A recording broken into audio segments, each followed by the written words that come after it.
Ladies and gentlemen, good evening. It's Sunday evening and a very warm and a really warm welcome to you all on Red and Blue News and simultaneously on Red and Blue Review.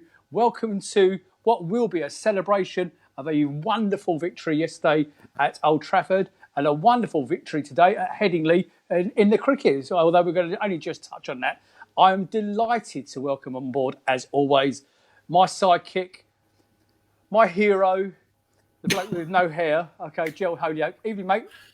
How you doing? You all right? I'm good, mate. I'm really happy. But I am leaking like a sieve here. Okay, I am so warm. I really want to take my top off. Has anybody got any objections? In the chat, if you've got objections. Oh, yeah. That's the only fan you'll ever have, mate, okay? Hey! And also, welcome back to the gorgeous, the superstar, Theresa Baker. Theresa, welcome again, darling. Hi, Nick. Hi, Joe. You're right. Listen, I've got a question because I don't know the answer to this too. How many have you done? Is this your second? Is it your third? Second. This is your second?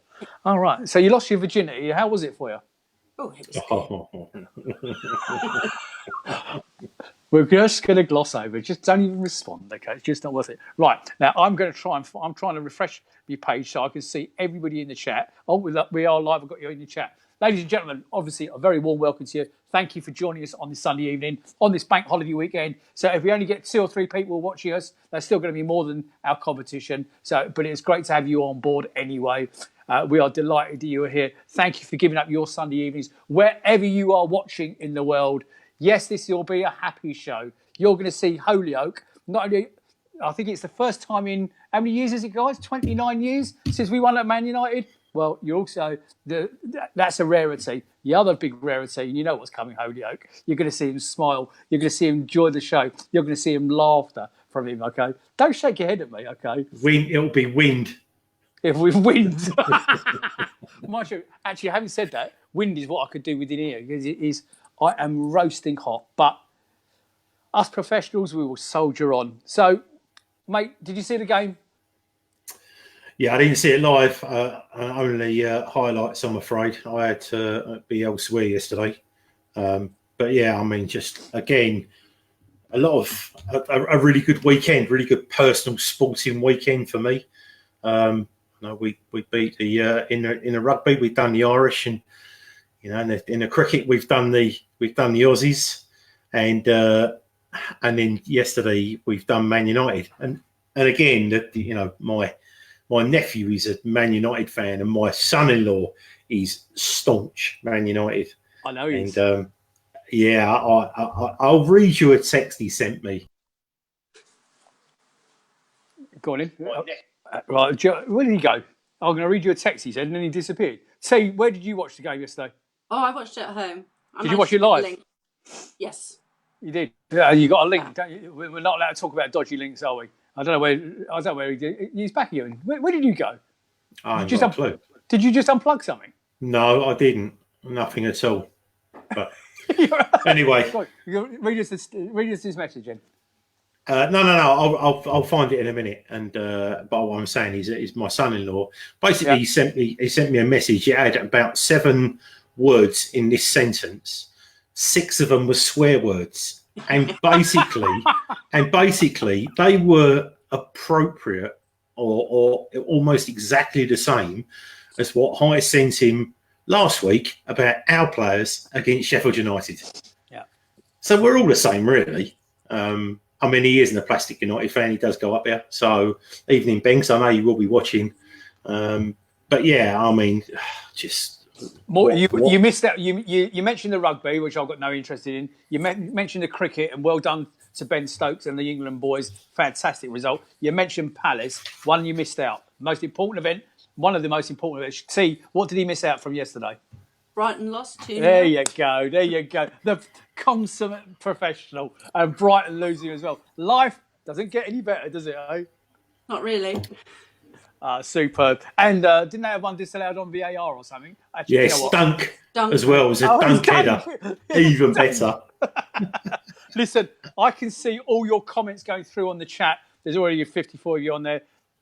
Then, Jill, do you want to say hello to a few of them?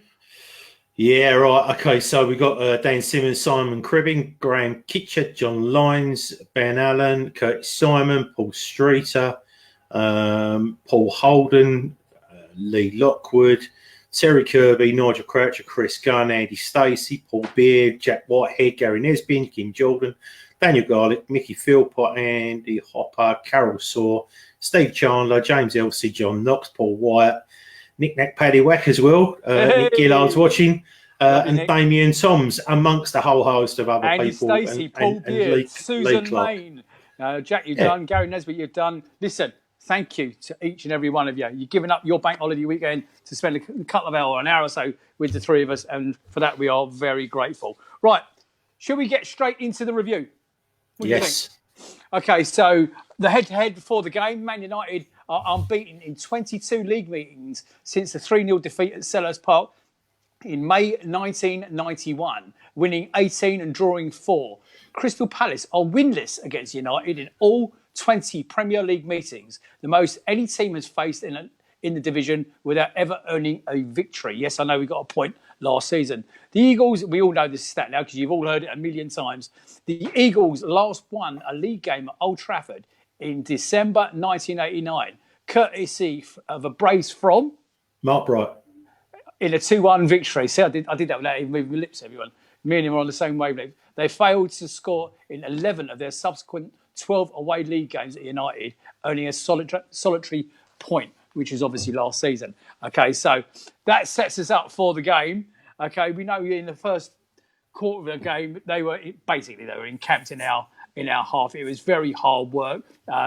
They worked the lads worked really hard. The Man United fans. Oh, I've got to tell you before we carry on with this, I went on one of the Man United chat forums, okay, fan forums, okay, and they were using the Mourinho the bus analogy. They were doing it, and you know what, I couldn't give a shit. Could you? We parked the bus for the first quarter of an hour, and that's exactly what we did. Yeah. Yeah, I thought it looked solid. No, couldn't agree with you more. And it was really hard work for them to break this down. I actually don't think we got out of our half in the first 15 minutes, did we, Joe? Once. I don't think we did. I mean, you're saying park the bus. I mean, we parked the bus for basically 80% of the game. Yeah. I think they had 80 or 81% of possession. But, possession is 9/10 of the law. I'm not really interested in about stats. I mean, I know last year we were in a City, had 3 shots, scored 3 goals, and won 3-2. So, it's a game of chances, and they did have enough chances. And even, I'm sure you're going to touch on it through your notes and everything, but a little bit of luck through VAR. Can see one of those that would have been a penalty, but I mean, for years and years, all they've had to do up there is just scream when you get in the penalty area and get penalties. So this will be nice. Ladies and gentlemen, this will be quite interesting with me and Joel tonight because me and him do differ. We do argue on most subjects. I can't stand him, and he equally hates. It's not an argument, is it? We almost had this today already. Look, okay, we'll do the Benteke thing. Theresa, okay, you have got to be the referee at some point this evening, okay? We're going to do Benteke, and we're going to do Benteke to death. We're going to do it after the review, okay? But you need to hold me back, okay? Because there could be violence. There could be messy, sloppy violence, okay? But, so me and him always often differ, okay? And that's what makes us a great winning formula. We love to disagree with each other, but we always talk our differences through. Now, we'll do the VAR, we'll do the penalty stuff later because Joe and I actually haven't discussed there's 2 penalty shouts. There's one with Kelly and one with Cahill, which we'll do as we go through. Okay, and I'll be interested to know on both of you where you stood on that. Okay, because obviously VAR was involved in both of them. I've got my thoughts, especially on the Kelly one. We'll come to that later on. So in my notes, I went as far as we actually had we gave away a series of sloppy free kicks during the game outside the box, and we got away with them really because in the 15th minute, as my notes dropped down off the stand here, so forgive me, early Rashford free kick from outside the box goes wide. Joel at the same time, Joel Ward goes off with a nosebleed, okay, which is what Holyoke's going to get by the end of this show. He got an arm to the face, Nick, didn't he? Say again. Is that He what he got was? an Do arm. you know what? I didn't actually see it live. Is that what it was? It was an elbow, was it? Yeah, no, he jumped up. Well, two of them jumped up, and an arm came out and hit him in the back. It was accidental. It's just one of those things. Okay, and not a bookable offence? Not a red card offence? No. Okay, all right. So thanks for that, because I didn't see that. 17th minute, I've got James' chance was blocked by PVA in front of goal. Gel. That was shown obviously on the highlights last night, so it was actually in front of Guaita. Was PVA just in the right place at the right time, or was it a blinding effort by him? Well, I mean, it's just usual quick attacking play by Man United, overloaded on the far post, and I think I don't really want to be. He was in the right place at the right time, but I mean, had he missed it, I think Guaita would have saved it anyway. But yeah, I mean, and the ball is a dead ball anyway. As soon as it goes out, it's a corner. But yeah, it was a good stop. I thought he played quite well yesterday, PVA, which is nice because yesterday he looked like he was up for it, in his own words. And is that because he was? Is that because? Okay, Theresa, was that? I mean, Jill makes a good point about PVA. Is that because he was played in a different formation and he was given the license to run on a little bit, or was that something that might have clicked in from the Sheffield game last week? I think it's all to do with what he said on Twitter. He had a point to make. He came out and said the players didn't show up. They didn't want it enough. Apparently, it was an absolute storm about it in the club. And I think this is a hangover from that, to be quite honest. He was kick up the arse. Point. Yeah. Kick up the arse. Because, I mean, and in fairness, I was, funny enough, I was just about to come on to the travelling fans yesterday, but in fairness to the travelling fans at Sheffield, okay, they needed it. They needed it, okay? And they needed that kick up the arse. Yeah, Sean, if you've got a comment from the chat, please put it up, mate, because I'm letting them go through, because we're having a discussion here. So let me have them on the screen, please, mate. So at that point, in my notes, guys, I made a point of writing down about the Palace fans. Now, I know we didn't sell out our allocation. What does that say? Boys dug in deep. This came from Matty Cannon. Boys dug in deep for a change, and we had some luck, riding our luck on many occasions. We fought hard, deserved the win, valuable 3 points for us. Moving forward, positive thinking for Palace fans, and it's now disappeared off screen. I can't see it. So I was actually going to mention the Palace trailer. I know we didn't sell out our allocation, but for those that were there yesterday, and I was not one of them, I have to congratulate you from the bottom of my heart. I thought you sounded outstanding. You sounded, you got to realise there was, what is it? How many is that shithole hole, Jill? Is it 75,000? Something like that. 75,000, 71,000, 72,000 Man United fans in that ground. And at that point, we're up to the 17th minute, all I could hear was the Palace fans. And you did us proud, absolutely proud. And I understand that we didn't sell it out simply on the performance of the Sheffield game the week before. I get that. I honestly get that. And, if you didn't make the trip yesterday, there was also massive disruption on that line yesterday.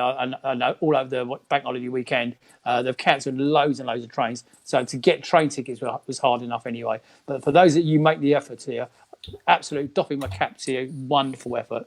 Wonderful effort. Right, so the other thing, that I noticed I'm up to the 20th minute here, the difference between is because they had so much possession against us. In fact, Joe, you can come in on this as well. They had so much possession at this point in the first 20 minutes that allowed both their fullbacks, Ward and AWB, to push on a little bit. I'm sorry about my Alexa talking in the background. It'll go off in a second, I promise. Theresa? Yeah. 2 fullbacks.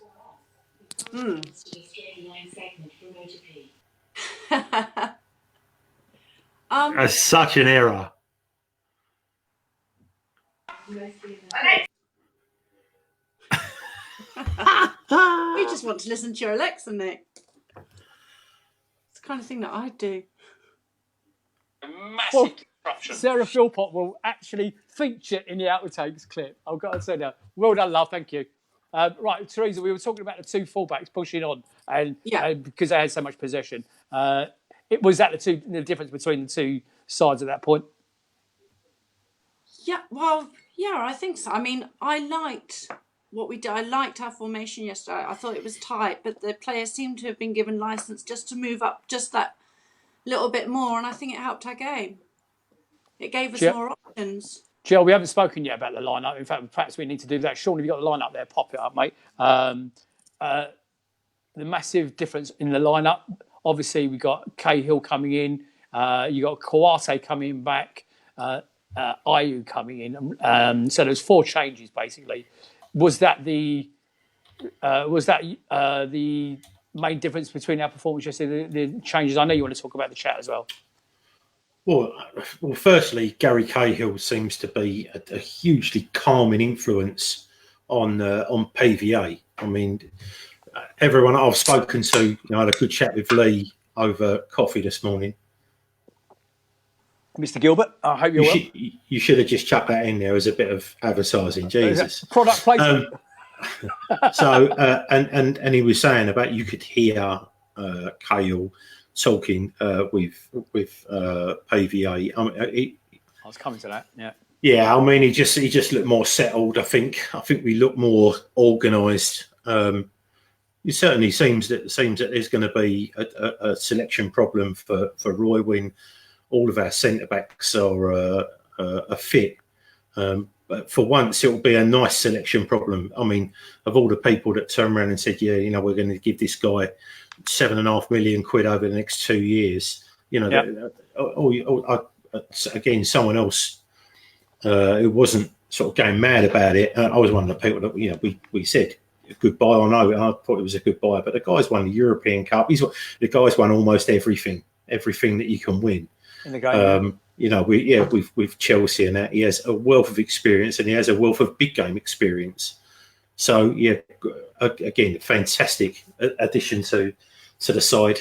I mean, and Chris Gunn said Cahill was amazing, and at the end of the game, he was all pumped up. Yeah, I'm really pleased for him. In a minute. So the COYP bringing Schlupp in and Ayew, Jill. Yeah, I mean, again, I thought we've missed the forward presence of COYP. I mean, there's a case for him being man of the match. Someone put some stats on Twitter this morning. The most amount of tackles, the interception, everything was 100%. He was almost unbeatable and everywhere. So we've certainly missed his energy.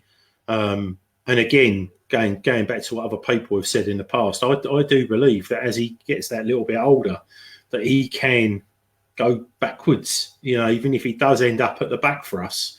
He does really well, doesn't he? He does really well. Again, really, really good. And again, Nigel Croucher said Cahill was bossing the back four, trying to pull a few extra yards. So yeah, I mean, there were. I think what we did as well. I think the criticism from the fans, because you were talking about the fans just a minute ago, toward the team, and the only one with a pair of bollocks to come onto social media and interact, not just kiss ass.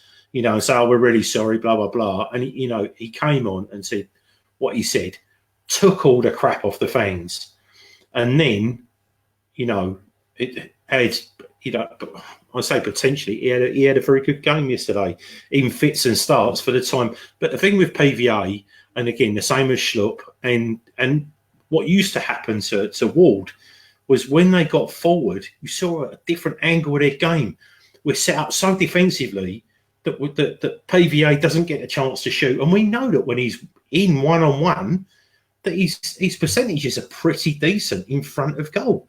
Not from a free kick or from but being put through, genuinely being put through, his stats are really good. So I'm amazed that he's been held back. He was held back so much last year, and he was held back at the start of this season. And look what happens when he gets forward. We've got 3 players in the penalty area. He's one of them. That Wilf gets tackled by Aaron. The ball just couldn't. I mean, it was almost like the perfect assist. And with one forward hang on a minute. push momentum. Are we jumped to the second goal all of a sudden? No. I'm just saying. I'm not even going to talk about the second goal. I'm just saying. But he finds himself up the pitch, and in front of goal, he is as good as what we've got in the team at finishing. So, but again, I'd love to see Ward get licensed to Ward have licensed to run at Ashley Young. It'd be a good battle there, but right. We're set up so defensively. Ian Noble, I know you're watching tonight, mate, and I know you were at the game yesterday. So you'll find that you've been sent a link. Okay, click on the link and come and join the broadcast, because he made a salient point in the chat, Jill, about Cahill. He said Cahill is a proven leader, and that's what was needed. Before kickoff, most of us in the ground were pleased with the changes and selection he made. Roy was proved right. Now, okay, I'm actually going to jump in there on that point, actually. When I saw the team lineup, okay, honestly, I was delighted that Cahill was brought in, of course. I was chuffed that Kawase was brought back in. But when I saw Schlupp and Ayew in the lineup, hands up, I wasn't chuffed at all. Albeit with Jordan, where our best performance so far has obviously been against Everton, okay, and I wasn't sure that he would be the right replacement for Benteke yesterday. And Ian's point in the chat is absolutely right. Roy was proved correct. Theresa, when you first saw the lineup come through, what did you think? Pretty much the same as you. I was pleased that to see Cahill was finally starting. Yeah. I was a bit dubious about Ayew, but then it comes back to our friend Ben, doesn't it? Yeah, Big Ben, but we'll do that one. We'll do that one Yeah. in great detail later on, won't we, Joe? Yeah, Carry on, love. I was delighted to see COYP, but I was a bit, oh my God, he's not playing Maya. Why isn't Maya in? Yeah, see, I had the same thought as well. But after last week's performance, I looked at the squad and thought, well, we can't get any worse, can we? Well, absolutely. And and we would all be moaning if he hadn't made any changes anyway, wouldn't we? Oh yeah, I mean, at the end of the day, after what happened last week at Bramall Lane, I think the guy would have been absolutely hung, drawn, and quartered by the majority of the Palace fans had he not made some changes. Yeah. Jill, you wanted to mention something in the chat? Yeah, Ben's come up with a really better. Ben Allen, he's come up with a very valid point, and he said, Ayew closing Pogba down throughout the game was very impressive. He's a different player to the Ayew we had on loan last season. And again, you can see how much he wants to play by how visibly upset he is at coming off. But also, he seems to be a very heart on the sleeve player, and you can see the emotion after he scored a goal. And we need to talk about that goal, because what's a very good goal that was. Okay, well, I'm just going to come on. We'll come on to that. We'll sort that out in a second. 25th minute, Kawase, clumsy challenge, giving away yet another free kick on the edge of our area. I can't remember who took it, but it goes high and wide. 30th minute, Luke Shaw goes off, and I won't actually read you word for word what I wrote in the notes, okay? But we're replaced by Ashley Young. Cheating, diving. Yeah, and the word you're missing there is the word I actually wrote down, Jill. Ashley Young, we'll call him that, okay? But that's not what I wrote down, okay? 31st minute, of course, and here it comes, Jill. Talk us through their first goal. I can't remember who plays the ball up, but I mean, Schlupp gets up fantastically, beats the centre back who's playing a high line against him, and because of that high line that no one else is playing, Schlupp wins the header, the flick on to Ayew, and it sends him in on goal. Quite literally, when the ball comes to him, there is no one within 15 yards of him, and by the time he's run 6 or 7 paces forward and is bearing down on the United goal, Harry Maguire has decided to slowly try and get over, and Ayew is as calm as you like, slotted it in the bottom corner. I don't like the way that De Gea goes about his business. You know, the way that you can sit him on his arse and one leg goes one way and the other leg sort of is sideways and goes the other way. Well, you could argue that with how many times did he save a goal with his legs last year? But I always remember Peter Schmeichel turning around saying, if you're going to come out, you run at the player as quick as you can and you make yourself as big and you star jump at him. And if the ball goes under you, then whatever, but you make him panic. And De Gea doesn't seem to make anybody panic. He's I think my personal view, I think he's a shot goalkeeper. I think last year killed him, and he doesn't look any better this year. He certainly didn't look any better against us. So I'd love us to have seen us hitting shots at him from left, right, and centre like we do at training week in, week out. Because I would have fancied our chances. Anywhere we get within 25, 30 yards of that goal, just smack it towards the goal. I think his confidence is absolutely shot to bits. And the best thing he can do, but again, in my humble opinion, would be to leave United and rebuild his career somewhere else. Because, where they were turning down 70, 80 million quid for him last year, they ain't going to get 20. There was a while where he was about to leave Man United. Then he eventually signed a new contract, didn't he? Well, yeah, that's obviously the money keeping him there. But yeah, it is what it is. But yeah, and as Ayew scores, he bears off to where the tunnel, and obviously Scott Dan and a couple of the other players are down there warming up, and you can see how delighted he is, but how emotional he is about it as well. So I thought that was really good to see, and I was chuffed, just absolutely chuffed for him. Just quickly, sorry. What was really nice as well was that our little £2.5 million rising to £4 million with add-ons striker, who apparently isn't the best at our club, according to many, beat an £85 million centre back and a £50 million right back. They were nowhere when he's for me, it doesn't matter about the money. When you really want something, he just looks like he wants it. And like Ben said, I only saw the highlights, admittedly, but everyone I've spoken to said he was everywhere. He was absolutely everywhere. And every time he plays, he is everywhere. He's just not a lazy player. He doesn't deserve a lot of the crap he gets. And he does his defence from the front and closes down an awful exactly. lot. And I think he's won a lot of people over, not just because of yesterday. But when he first came to us on loan, I thought he was literally toilet. But you've got to give the guy a chance. I always said that what Palace fans like is a trier. And you cannot accuse that fella of not trying. There are still one or two players that are getting hammered, and we didn't want to make this about them. So we're not going to make it about them.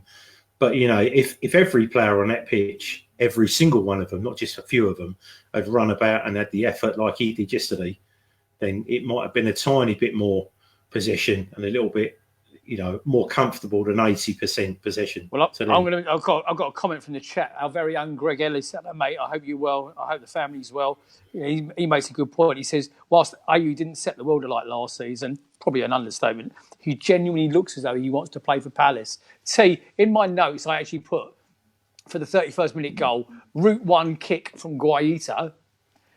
Headed on by Schlupp into the path of the on-rushing Jordan Ayew, who gives De Gea the eyes and slots it past his near post for his third Premier League goal of the year. Am I being hard by saying it was route one?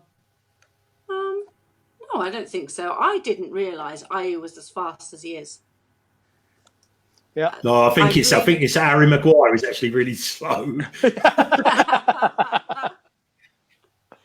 He looked so fast yesterday, and when he got down into the penalty box, had he tried to go for the far post, I think it would have been saved. But the fact that he slotted it just on the left-hand corner was beautiful. Yeah, and I said that, I think I mentioned it to Joe in the when we spoke this morning. He definitely gave De Gea the eyes to make out that he was going to De Gea's left-hand side. Okay, and he didn't. He went to his right-hand side, or Ayew's left-hand side, if you like. Okay, and that to me was, and Joe's just made the right point. It was a cool, calm finish, and something you would do from. And there you can see it. And Joe's point of view with his legs spread eagled, and not Joe's legs spread eagle, because that's obviously a physical impossibility. But De Gea's legs spread eagled. Go to the gym now. But De Gea's legs spread eagled because he didn't know which way he was going. He didn't know which way Ayew was going. And I thought to myself, you know what? That is the art of a predatory striker. Ben made a point in the chat. He said, has Ayew benefited from being on a permanent deal, so effectively not being a trialist last season? It may well be. And Tree, go. Yeah, I think definitely. He's wanted. He feels that he's wanted. He's been given a contract. He's like not in that horrible no man's land where my team don't want me really, so I'm just going to be put out on loan. Yeah, It's and he made that. And he also made that sort of point about the fans in his post-match interview. If you remember, after the game last night, he was talking about it. You know, he said he was aware of the travelling away fans talking about singing his name and everything else. Joe, did I miss you in the chat, Jill? Sorry, mate. No. I'm just. I mean, it's just sort of a combination of everything we've been talking about. But I mean, Kev Lyons, evening Kev. He said, "What do we think about Benteke getting the ball off Pogba for the winning goal?"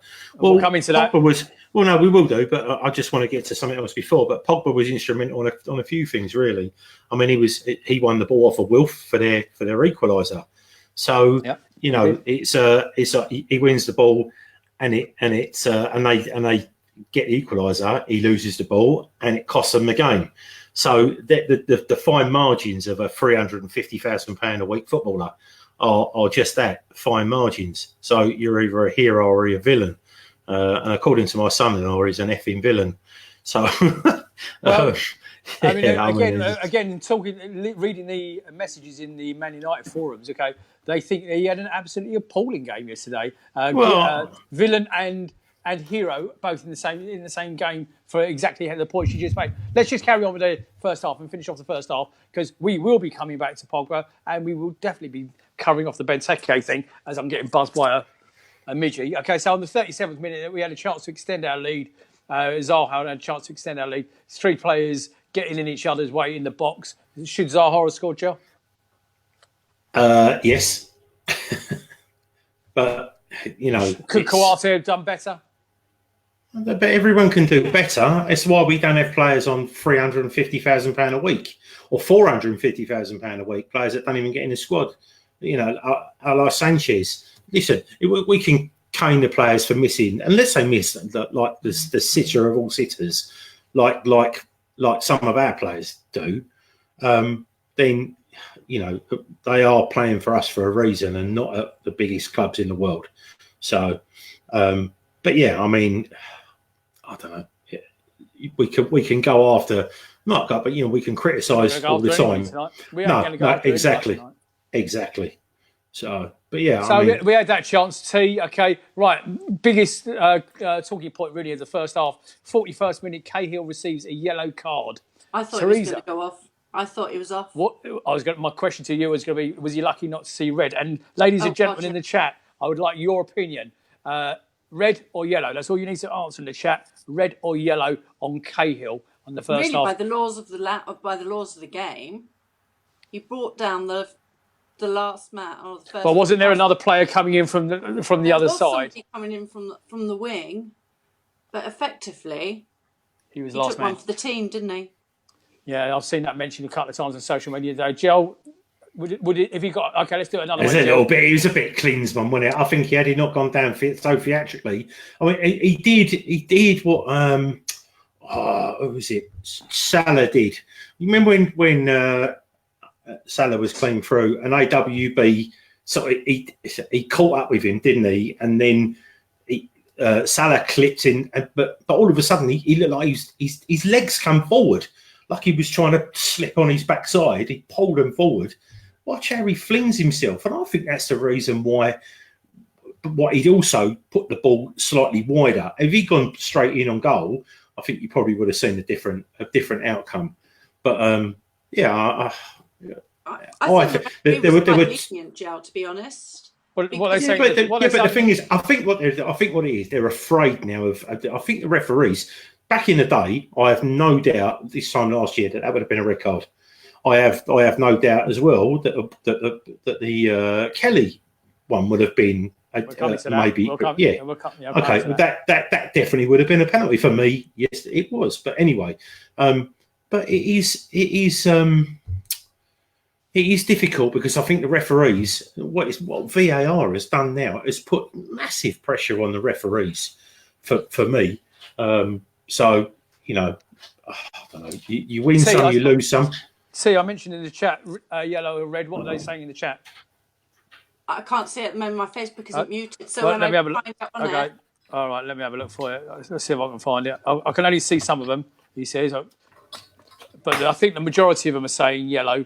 There are a few of them saying red. But it's interesting to see your point of view. I'd like to know what. Joe, you can't see any of them, can you?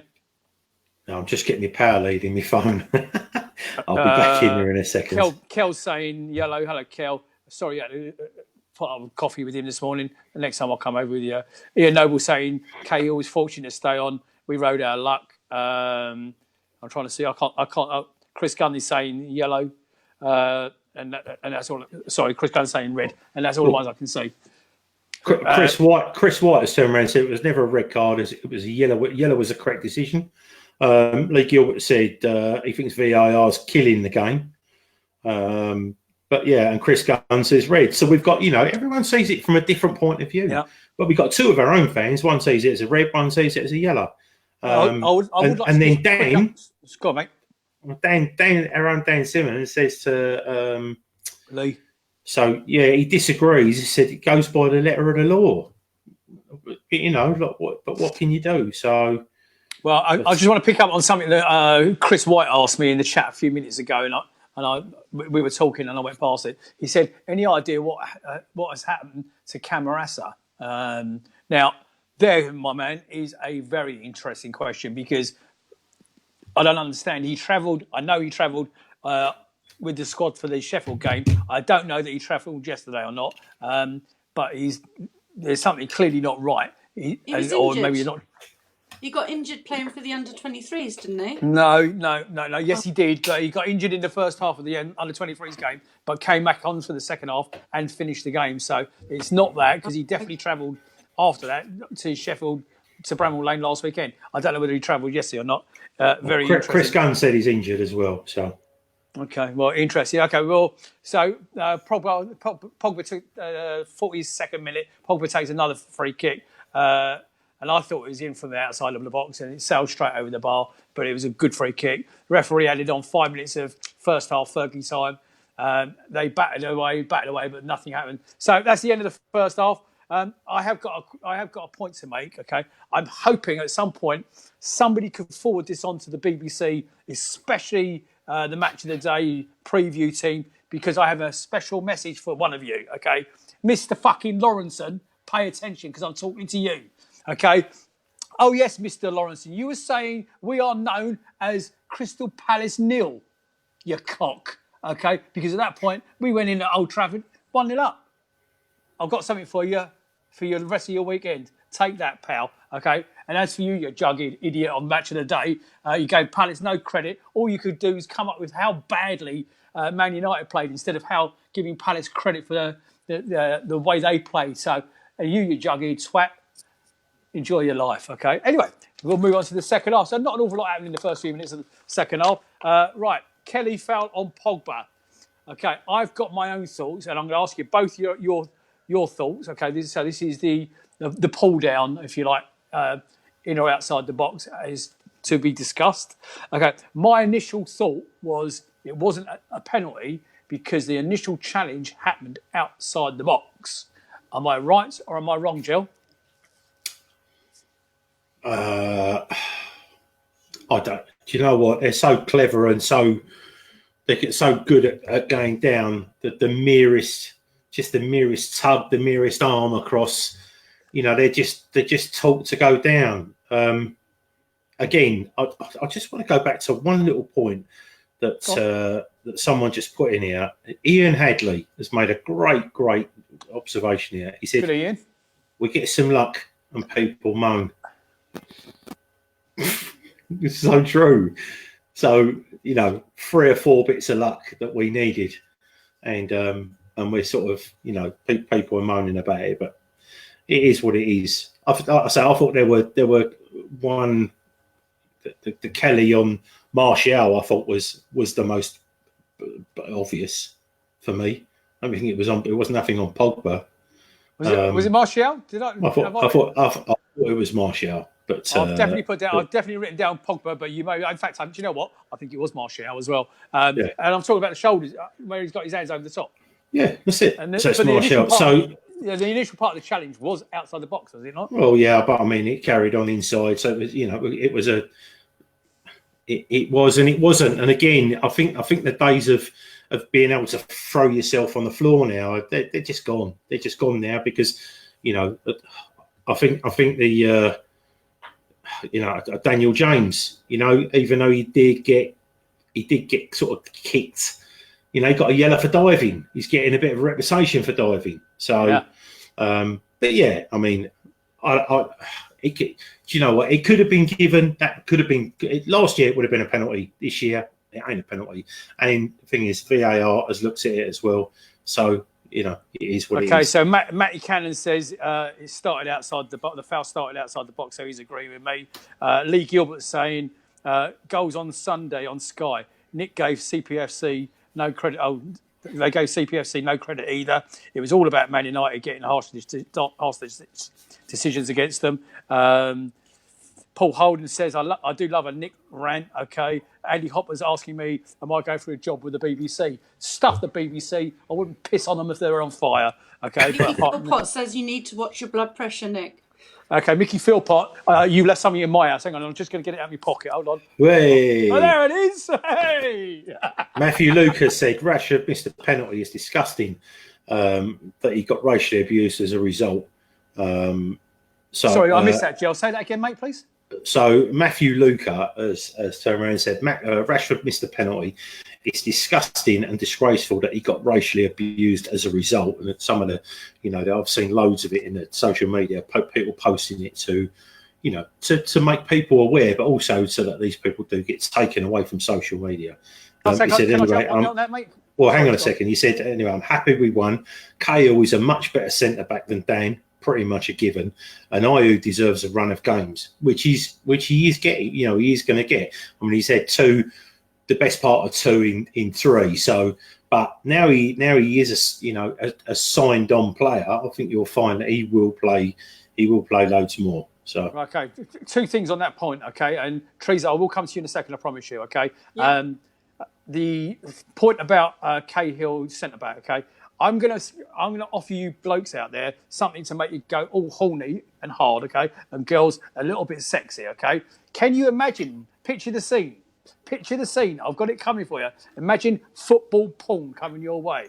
Mamadou Sakho, Gary Cahill playing side by side. Mamadou Sakho, Gary Cahill, and if one of them gets injured, we've still got Scotty Dan, Martin Kelly, James Tompkins. Don't forget coming back, okay. Those 2 side by side. Think about the experience Mamadou Sakho and Gary Cahill bring side by side. You saw it yesterday, people. You saw Cahill speaking to PVA, probably causing PVA to have the best game he's ever in the Palace shirt for weeks and weeks and weeks. Okay, forget the close season. I'm talking about back in the last season. Okay, the second point, Jill, on the racism stuff. Okay, however much I detest Man United and everything they stand for, can I congratulate the Man United fans at the beginning of the game, banners up all over the stadium, singing songs for Rashford, singing songs for Martial, in absolute support for all their players of colour, okay? And to me, they went up 2 notches in my estimation because they got right and supported all their players as one, not just because of the colour of their fucking skin, okay? So well done, Man United fans. I'm proud of you for that. You're still a bunch of tossers, but for that subject, I think you've done well. Okay, so we'll move on. 69th minute, Rashford penalty. Luka Milivojevic. We need to cover off Luka Milivojevic. You two, okay? Theresa, I'm going to start with you. I put in my notes awful clumsy challenge by Luka. And was rightly given a penalty. The penalty hits hits the post and goes across the goal and out of play. That way, at that point you know that it's your day. Your luck is in because of what happened to that ball afterwards. You've seen those balls spin on the line and go in before, or hit the other post and go in. First of all, talk to me about Luka and that challenge, T, please. Luka had a dreadful game yesterday. He made stupid challenges. He gave away free kicks. Yep. And it just didn't look on point to me yesterday. I don't know. It wasn't the Luka Milivojevic that we're used to be seeing. And people in the chat, Andy, Lee Gilbert's actually agreeing with you. He said Luka's starting position was for that challenge was poor again, and he was right. Chris White saying Luca will come good, no stress, he's not bothered about it. And Summer Kirsten saying Luca's passing is poor. Personally, Joe, I don't think he's actually had. We do have this deluge of players in midfield. Okay, I know he's never going to be dropped because he's the first team captain. But can you see there a time coming where he's going to leave the manager with no alternative? Summer Kirsten on the chat agrees with you, Nick. He said maybe Luca needs a rest. He's just had 3 months off, hasn't he? I'm just going to say that he needs to be playing more and more. He's about to. Well, he's been chosen to play for Serbia again. So, but yeah, I mean, I think I was told as well. I've been told this by 3 separate people that Luca was targeted by the United players, that like just kicking him. You know, they went after him, and there was a theme to that because I know that Arsenal tried to do that. Foul on Luca. Someone just took his legs away. Yeah, but that's what I'm saying. He definitely gets targeted because out of all the players that we do have, you know, he is the best passer going forward with like for momentum with the ball. You know, he picks the ball up, walks forward, and then hits it hard at the players to play with. But anyway, I just wanted to sort of clear that up. But Pauline Smith said the last thing Luca needs is a rest. So absolutely. And then Curtis Simon said just had 3 months off. Classic. And Lee Gilbert said as much as what I just pretty much was just Punch was dropped as captain. Being captain doesn't make you above being dropped, and that's exactly what Roy would do if he thinks Luca needs a rest. And it was a good point as well. Just going back in the chat. From Paul Glance. Have you seen Paul Glance's? No, it wasn't. It was from Greg Ellis. He said, I doubt we will ever play the same starting 11 each week. We need to cherry pick certain players for certain matches. So, and if he's done, that's obviously what he's done yesterday. Maybe, and again, what we haven't covered either, which a few people at the beginning said was, Stacey's saying that maybe Cahill should be captain. Well, yeah, I mean, he's just got to the club. That'll put a few noses out of joint. But I mean, it is what it is. But Roy does deserve credit for yesterday. Whether or not, he must deserve credit because otherwise, in the 93rd minute, PVA wouldn't be in their penalty area. So he spent the majority of last season in our half of the field and not being allowed to go forward. And then all of a sudden, we concede an equaliser, and then we go on the attack. I mean, that is just 2-3 seasons ago, we'd have got killed, wouldn't we? We would have, like Swansea, we would have conceded 2 or 3 goals in the last 5, 6, 7 minutes, and that would have been the end of us. So, but yeah, can I just refer back to Paul Glance? Okay, he said something in the chat a minute ago. He said, "Now I hear Nick swearing on this show. He could be on it, okay, because he's got Tourette's." Lord Glance, I do apologise for my profanities tonight. Okay, I will knock him on the head. It's not me, but some of the things, especially from the BBC, gets right up my jacksie. Okay, and my sincere apologies. Okay, right. I've got a question for you both. Something, a little bit of an observation, and you in the chat. I'd like your views on this. Now, I'm not going to quote any player. I'm celebrating the fact that we got 3 magical points at Old Trafford yesterday. But something came to my forefront of my mind yesterday, and I saw it again at Bramall Lane last weekend. Okay, Vicente Guaita. Okay, I think he's a great goalkeeper. He's going to be great for us. Okay, he's clearly our number 1 choice goalkeeper. However, one point I will make, okay, is he's kicking from hands, continually finding touch as opposed to a player on the pitch. Did you notice it yesterday? 2 or 3 times yesterday. 4 or 5 times at Bramall Lane the other day, just a drop kick from hands, not a goal kick or a free kick, a drop from hands where instead of finding a player upfield, he's going straight into touch. Had either of you noticed it? I had, yeah, I agree that he has had some problems. I thought actually his kicking had got better. His ground kicking has. I absolutely agree. His ground kicking has, yeah. And he's getting a lot more distance on the ball than he was when he first came in. Jill, you seen a problem? Not seen a problem with that? Well, I said it last year. I didn't think his distribution was fantastic, and I think he would rather hoof the ball out left to that flick on for Benteke, which was going nowhere. Pretty much the same as what Hennessy used to do.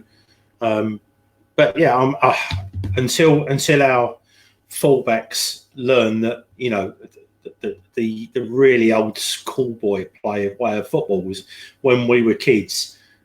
Anyone who played defensively, as soon as our goalkeeper got the ball, what did you have to do? You had to go to your positions and look at the goalkeeper. Now you're sort of reliant on one person coming ridiculously short, your goalkeeper then giving it to the left back who's 3 yards off of the touchline and almost in trouble. And against a high press, which is what you're going to get against top six sides, you're just going to get shut down, which is then literally going to leave us to playing hoofball up to a Benteke or to Ayew and just lose the ball consistently. So we're having a bit of an identity crisis at the moment. When we're playing Benteke, we're just going to hoof it to him. And when we're playing Ayew, we're trying to go short. But I just think there's so much going on. The tactics change every single game, which they should do. But the team changes so much that I don't think anyone really, you know, I mean, I don't see Joel Ward offering himself in the same position as, let's just say that the left back goes towards the goalkeeper, because now you can pick the ball up in the penalty area. The ball doesn't have to leave the area.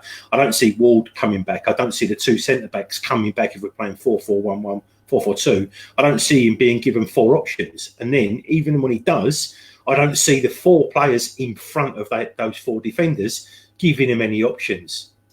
And that's the difference. We don't offer options. And we said this last week. And I've said it a squillion times last season. You know, our players aren't tactically naive for their own positions. You don't, because you're a left back, it doesn't mean you have to stay. You know, you need to try and find space, and then the players in front of you need to give you an option to pass the ball into, not just stand next to a player that's marking them, no matter how good they are, whatever team they're playing against.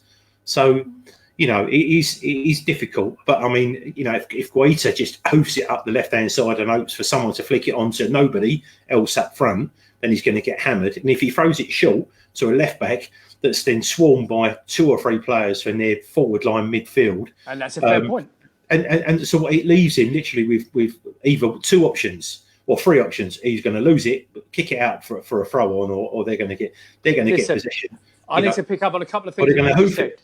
Right, a couple of things that you just talked about. Okay, first of all, I'm getting a little bit of criticism in the chat for slagging off Guaita. I'm not slagging him off. It's an opinion. It's an observation about something I've noticed with his game, something I'd like to see him improve. It's not a criticism. He hardly had a shot to save yesterday, and the work that he did do, he did really well. It's just an observation, something for you guys to look at. Keep your eye on it, especially at the home game against Villa.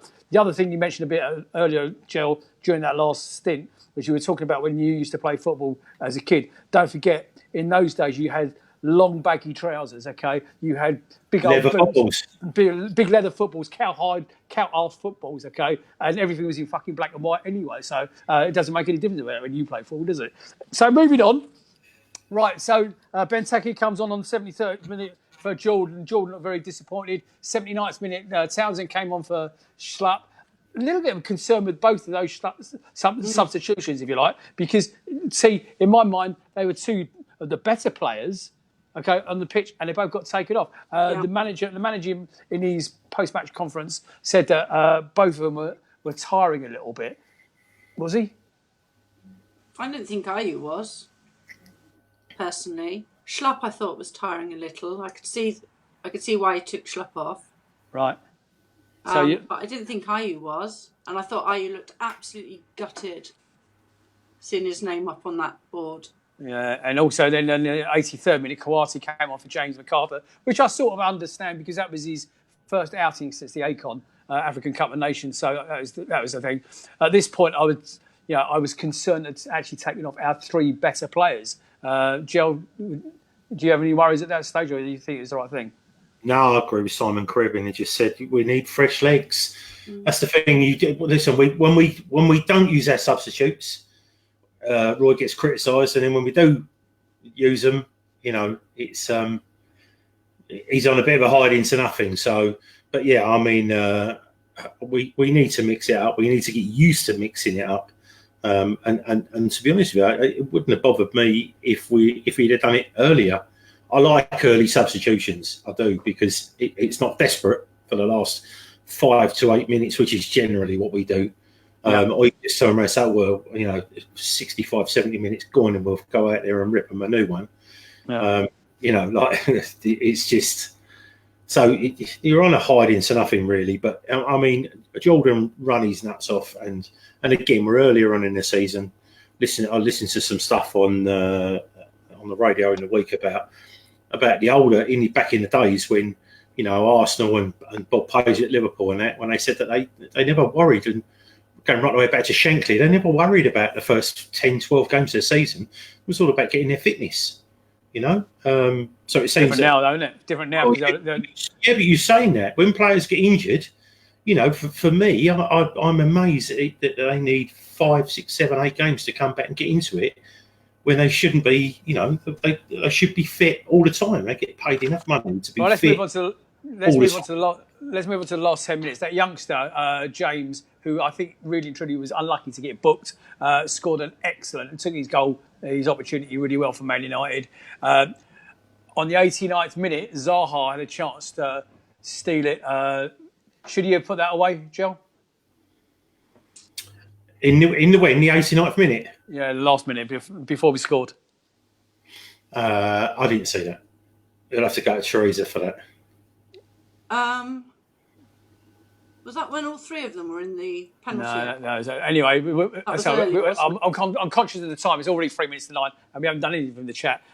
Last 5 minutes, Fergie time being played. 90 plus 3 minutes, Van Aanholt magic. Benteke's challenge on Pogba to win the ball. Benteke's challenge on Pogba to win the ball. Did you hear me? Okay. In his own half, Mr. Holyoke slides the ball out to PVA, who pushes it onto Wilf. He drives at the defence, surrounded by 3 players. Challenge from PVA. It jumps out to, from Aaron Wan-Bissaka. It jumps out to PVA, and he slots it past De Gea. Okay, there is the best picture on social media yesterday was that one that's on your screen now. So there's your £50 million player, okay, being rinsed by Patrick Van Aanholt to score the winner at Old Trafford.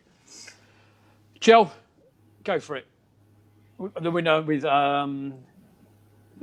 PVA's winner. Well, I mean, let's go back to like you just said. You know, you're trying to make the big part about Benteke. So Benteke comes on as sub, fresh legs, wins the ball off Pogba, the awful Pogba, apparently, and you know, and he plays the ball inside to PVA. PVA, and again, his forward motion. The thing is, when he's running at you, he is, for me, he's more dangerous running at you than running backwards trying to defend for us. Yeah. So I think he's better. You know, for me, his game is more suited offensively than defensively. But you know, and then he fed Wilf. I mean, Wilf did 2 of those runs during that game. That one and one earlier on in the first half. That I remember he was trying to talk about earlier. And but yeah, I mean, Wilf cuts inside 3 players. Obviously, just about to take on the fourth, gets tackled by Aaron. Aaron lays it on. I mean, it was the most. I thought at first that Wilf had done the most cheekiest back heel, and it wasn't until I saw it probably about the 3rd time on the replay that realised it was Aaron that did that.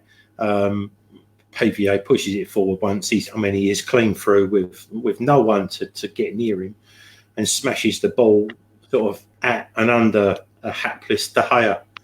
And again, everyone's saying that you know, a goalkeeper as good as him should be saving that, but you know, he's Larry's it. Puts his laces through it. It's on target. I mean, you know, he's. It was a decent goal. It's a decent goal. I thought he deserved it, and I would have been, to be honest with you, there, you know, 6 yards out with no one on him to stop him hitting the ball. I would have been disappointed if he hadn't scored anyway.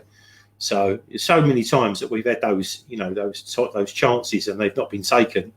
So yeah, I was pleased for him, really chuffed for him after all the crap that he's taken, deservedly so, by the way. But yeah, I mean, like I said, he had it's typical Palace, isn't it? You know, we play a team that we think we should be beating, that are really up for it, and then we play a team that we really have just been consistently for almost a lifetime being beaten by and being robbed by, you know, and it was a very sweet result yesterday, and you know what, it's almost a little bit sort of karma that the only person to come out and face the fans on social media and interact and try and apologise and just be and grow a pair, right, has been him, that he scored the winner.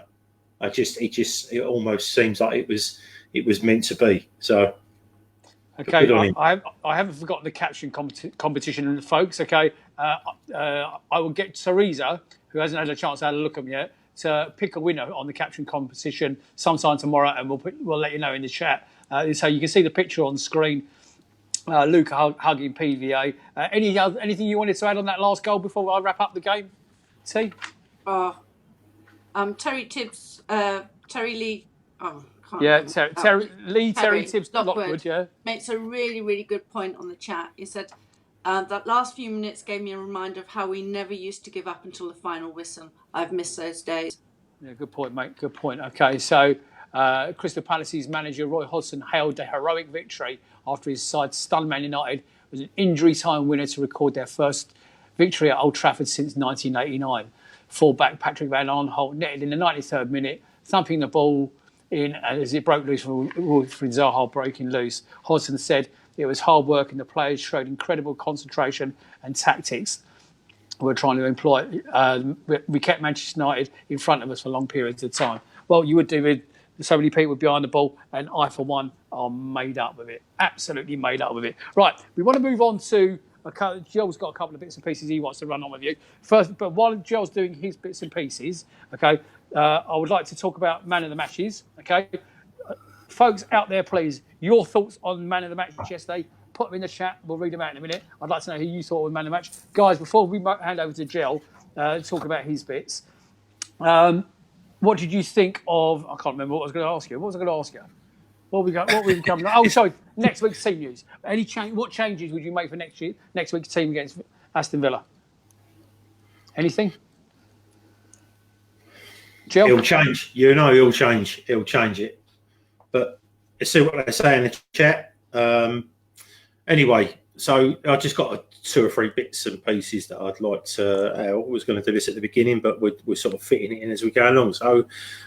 So yesterday we got one of our presenters, Ian Lyons, his son Tom, married Fiona, I think her name was, and he said they played Glad all over at a reception, which would have been interesting because all her family are Charlton. So, but yeah, congratulations. Sophie, Joe. Say again. I think it's Sophie. It's Sophie, yeah. Oh, Jesus. Her name is Sophie. The new bride is Sophie, who's a Charlton fan. Congratulations to them both, and even better for Tom for doing Glad all over from everybody at Red and Blue News. Sorry, I'm going to get killed at the next meeting, aren't I? And then also, a lot of you will, or some of you will know this, but a lot of you won't. A friend of the show, but also a very, very close personal friend of mine, Nick Gussett onto Twitter, and also he's on Back of the Nest and with Patrick, etc. Some of you might or might not have been aware that Nick, there's a certain irony that's gone on. Nick teaches a lot of children. He's a teacher. He goes to their houses teaching kids with cancer, etc. And something very unfortunate happened this summer. His own son Will has been diagnosed with anaplastic large cell lymphoma, which is a very, very rare cancer in children. Only one kid a year turns up at the Marsden with that. And I know that Will has started his chemo, and I know that I can, from me, they already know how I feel, and I've conveyed my best wishes and been in contact with the family closely. But I know that everyone would want to wish Will well. And it's going to be a long, hard fight. He's already, he's got hold of him. He's got it in a couple of places, but I know that the Marsden are going to do their best, and the chemo he's going to be going on is going to be grueling for him. But he came home yesterday, done a lot of work in his bedroom to make it all nice for him. So I'm really, just passing on our wishes from all of us here to Will and to Nick and to Rachel and his other two children. Absolutely. Thank you, Joe. Well said, mate. Brilliant. Fight hard, Will. Fight hard, buddy. Okay. Yeah. And Nick, you know that us as a team are all here for you. If you want us, okay, rivalries aside, friendly rivalries about the shows aside, we're a Palace family, okay, and each and every one of us have got your back, okay, and I'll class you as a friend now, buddy, okay. If you need me, pick up the frigging phone, and I'm only around the corner, yeah. Jill, what else are you going to go on about, mate? Right, so just obviously you guys know that what myself and Lisa are doing when we're going out. We go on holiday every year to West a little island off of West Africa, and you guys have been giving us donations, and I mean it's ridiculous. But Nick's giving out addresses and his address, and people get sending parcels and stuff.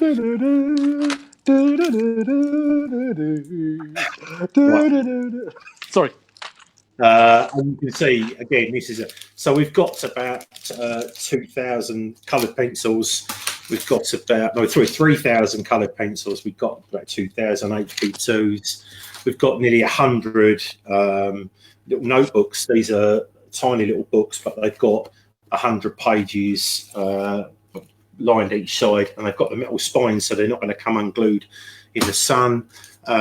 We've got buckets of chalk for the kids. We've got just silly things as well, like the like frisbees out of Morrison's, but yeah, I mean this is literally amongst small notepads, large notepads. We've got HB2 pencils. Nick's gone and got us some old school pencil sharpeners that go on the desk that do the pencils, felt tips, colouring books, toothbrushes, pens.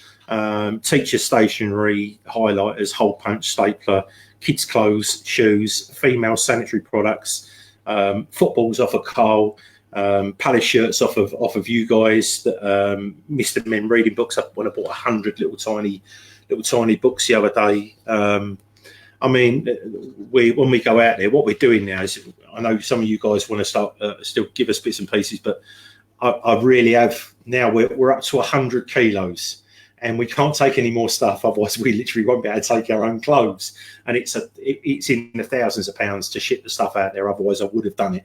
But TUI have been fantastic and given us an extra 20 kilos for free this week. Only this week we've been able to sort it out, so we are managing to do that. But what we're doing now is use some of the monetary donations to have sheets made with tiny little sheets.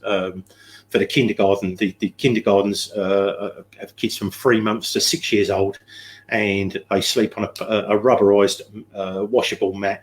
They don't have any covers over them, on a concrete floor. That's where they sleep for 2 or 3 hours during the day. They're put down by the older kids. So we're going out there and buying the old sheets off the hotel. They won't give it to us. You don't get anything for free in Africa, unless it's from people like us. And we're going to have them taken to a seamstress. We've already spoken to someone. She's going to cut the sheets into 4, sew the edges, and we are then going to take them over to the kindergarten, so that during the winter, when it gets down to about 13, 14 degrees, which it's not cold for here, but over there, when it's 35 to 45 every day, it's cold. So we're going to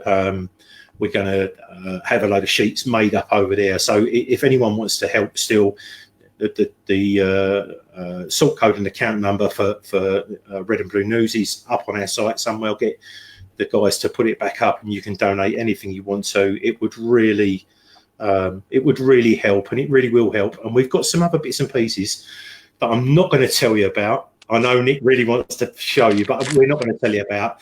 And it's going to be huge It's massive, everyone. For the kids out there, and a lot of kudos for everybody. But when it's done, we'll put some videos and photos and stuff up, and I promise you, you're going to love it. But any help you guys can give, I know it's a bit of a beg, but it's all going to be worthwhile. It really is. But okay. Anyway, Jill, I'm going to take over there in a second. There are some pledges coming through in the chat right now. Okay, so keep your eye on the chat, Jill, please. Those of you who are pledging right now, Sean will put the bank details back up on the group chat in a second. Okay, I think you and Lisa need huge congratulations for what you've done. Ladies and gentlemen, you can't see what's taking up my dining room to my right hand side, and I'm not going to show you because I'm not going to spoil his thunder. But when he gets out there, make no mistake, that lot that I'm looking at that you can't see is going to make a lot of people, a lot of little people, a lot of youngsters very happy. And I am so proud of what Jill and Lisa are doing, okay? And also, good work to there's other people involved in this behind the scenes as well. But TUI, as Jill's quite rightly said, have made up some good bits and pieces. I've missed all the Man of the Match nominations in the chat. I've seen the Chris White saying keep the same team for Villa. Everybody's talking about your lovely words to Nick Gillard, Joe, and rightly so. Let's finish up because we're running so over time. Let's have a look at the league table, please, Sean. So after all today's games, I believe we're settled on 10th, quite happily sitting in mid-table. We're sitting on 10th in the league. Is that right, Sean? Yeah, there we go. We're on 4 points from 3 games. Not too disgraceful. I think that going into the next couple of games, we can get something out of this one and the Spurs game, maybe get a point at White Hart Lane. I think this is going to give us the momentum that we need, the confidence that we need. Do we change the team? Do we bring Benteke back? I don't care. Trust in the manager. Trust what he does. Theresa Baker, once again, thank you for joining us on Red and Blue Review.